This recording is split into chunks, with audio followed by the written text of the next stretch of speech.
Mumbai Pune express हायवेवर अपघात झालेला आहे। शिवनेरी बसची दुसऱ्या बसला धडक बसली। शिवनेरी बसने दुसऱ्या बसला धडक दिली, त्यात 9 प्रवासी जखमी झालेत। या सगळ्या प्रवाशांवर उपचार सुरू करण्यात आले। खोपोली जवळ हा अपघात झालाय। अधिक माहिती घेऊयात आमचे प्रतिनिधी अमोल पाटील यांच्याकडून। अमोल, काय काय अपडेट्स आहेत?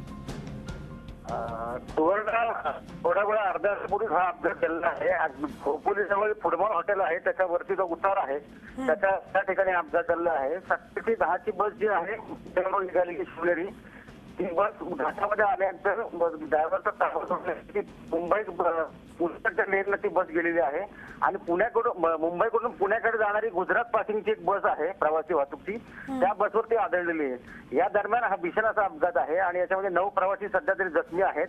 अजून तरी सगळ्या जखमींना पोलिसांनी आयर्वीने काढलेलं आहे, हॉस्पिटलला सगळ्यांना हलवण्यात आलेलं आहे। दरम्यान वारंवार असे अपघात त्या ठिकाणी होत असताना पुन्हा एकदा एक्सप्रेसवे मृत्यूचा सापळा बनतो की काय, अशी एक चर्चा पुन्हा एकदा सुरू झालेली आहे। पण प्रवाशांनी चिंता करण्याचं तसं कारण नाही, असं पोलिसांनी सांगितलंय की प्रवासी बाकी सगळे सुखरूप आहेत आणि दुसऱ्या शिवनेरी बस मागवण्यात आलेली आहे आणि मुंबईपर्यंत त्यांचा प्रवास सुखरूप होईल असं सांगण्यात येतं। धन्यवाद अमोल या संपूर्ण माहितीबद्दल। झी 24 तास रहा एक पाऊल पुढे।